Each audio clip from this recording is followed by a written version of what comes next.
When you tell me you've been checking your phone every half an hour and you haven't got the text, and you've been looking on Facebook and you see that they're out with other people and they're ignoring you, guess what I know right away without even having to ask you?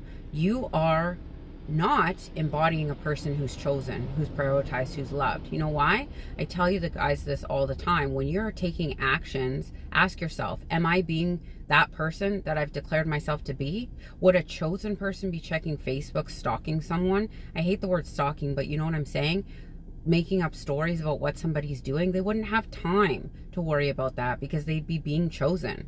They'd be assuming that everybody chooses them, and they'd continue on with their day, investing in themselves, doing things for themselves, doing chosen person things. If you're telling me that you're richer beyond belief, but you're checking your bank account every half an hour and then complaining to all your friends about how little money you have and you can't afford things, then I know you're in a victim mentality and you're not in a rich person's mentality. I have dealt with so many rich people, and do you know what they do all day? Things that make them money.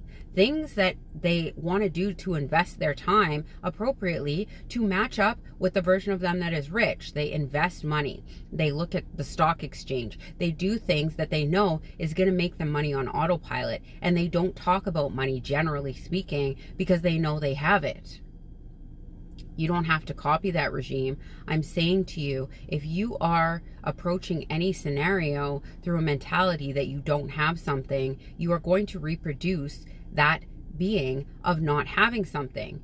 If you can check your phone in a state of, they are texting me all the time and I know that I'm chosen and prioritized because I choose and prioritize myself, and looking at your phone physically in the 3D doesn't trigger you because you assume you're being texted and bombarded all the time, or you don't even check your phone anymore because you know that that text will show up in the 3D when it shows up. You already see it all the time in your 4D, which is actually creating it, then go ahead.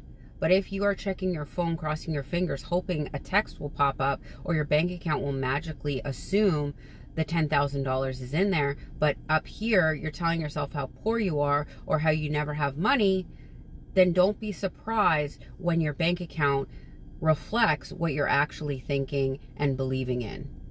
Up here creates out here. Out here is an effect of what you're doing up here. So instead of becoming a victim of your 3D, look at it as information as to where you have been focusing your attention. And when the 3D shows you something outside of what you want to see, refocus your attention.